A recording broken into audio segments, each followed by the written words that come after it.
ఆ ఉప ఎన్నిక ఇప్పుడు అక్కరకు రాని చుట్టమే. అయినా అందలం ఎక్కాలని సోపాలు. ఆ పదవి ఎవరికి దక్కినా ఏమాత్రం ఉపయోగపడని కొలువే.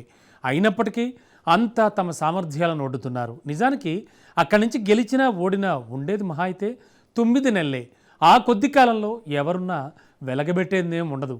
అయినా సరే అక్కడ గెలవాలి, అక్కడ నిలవాలి, పట్టుబట్టి గిరిగీసి ఛాలెంజ్ చేస్తున్నారు ఏపీలోని ప్రధాన పార్టీల అధినేతలు. 600 గెలిచి తీరాలంటున్నారు. ఆ ఎన్నికపై ప్రపంచవ్యాప్తంగా ఉన్న తెలుగు ప్రజలు ఉత్కంఠగా ఎదురుచూస్తున్నారు. ఇంతకీ టెన్షన్కు గురి చేస్తున్న ఆ బైపోలేది. అసలు అక్కడ ఏం జరుగుతోంది?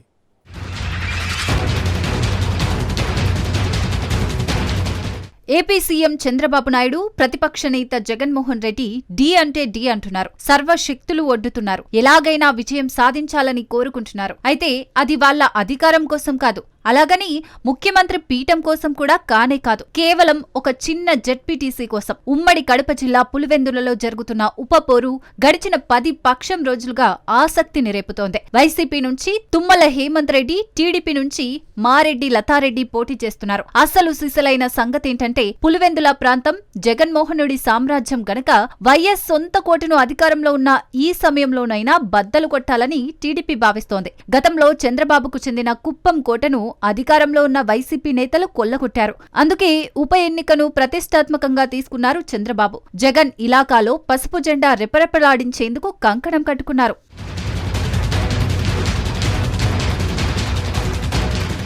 పులివెందులలో నామినేషన్ల పర్వం మొదలైనప్పటి నుంచి ప్రచారం ముగిసేదాకా క్షణక్షణం ఉత్కంఠగా సాగింది. టీడీపీ అభ్యర్థి విజయం కోసం హేమాహేమీలు తరలివచ్చారు. స్థానిక టీడీపీ ఇన్ఛార్జికు తోడుగా జమ్మలమడుగు ఎమ్మెల్యే ఆదినారాయణ రెడ్డి పులివెందులలోనే మకాం పెట్టారు. అలాగే ఎమ్మెల్సీ రామ్ గోపాల్ రెడ్డి కూడా కీలక భూమిక పోషించారు. క్యాంపెయిన్ సాగినంతకాలం జిల్లా ఇన్ఛార్జ్ మినిస్టర్ సవిత అక్కడే ఉన్నారు. మంత్రి పార్థసారథి, ఎమ్మెల్యేలు కొలకపూడి శ్రీనివాసరావు, ఎంఎస్ రాజు, ఎంపీలు సీఎం రమేష్, బైరెడ్డి శబరిరెడ్డి ఇలా ప్రముఖులంతా పులివెందులలో విస్తృత ప్రచారం నిర్వహించారు.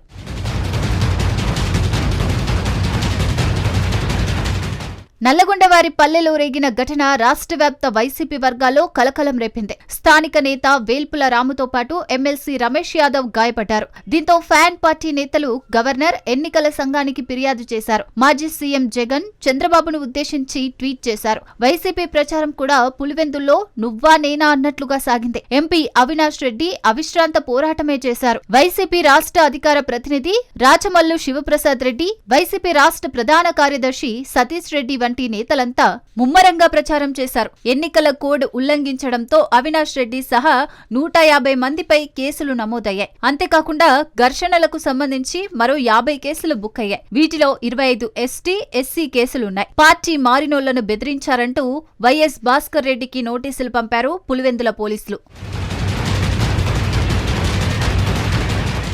ఉత్కంఠతో నివురుగప్పిన నిప్పులా ఉన్న పులివెందులకు ఇదే సమయంలో వైఎస్ వివేకానందరెడ్డి 75వ జయంతి వేడుకలు వచ్చాయి. ఆ కార్యక్రమంలో పాల్గొనేందుకు డాక్టర్ సునీత కుటుంబ సభ్యులతో కలిసి ఎంట్రీ ఇచ్చారు. తండ్రి వివేకాకు అంజలి ఘటిస్తూనే ఆమె చేసిన వ్యాఖ్యలు దుమారం పుట్టించాయి. పులివెందులను హత్య రాజకీయాల నుంచి కాపాడాలని ఓటర్లకు విజ్ఞప్తి చేశారు. ఇలా పులివెందుల జెడ్పీటీసీ ఉప ఎన్నికలో ప్రతి అంశం సంచలనంగా మారింది. ఏది ఏమైనప్పటికీ తెలుగు రాష్ట్రాల్లో ఉత్కంఠ రేపుతోంది.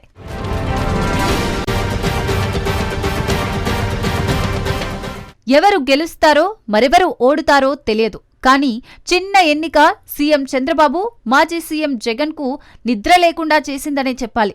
మంగళవారం జరిగే పోలింగ్ను బట్టే గెలుపోటములు తేలే అవకాశం ఉందంటున్నారు విశ్లేషకులు.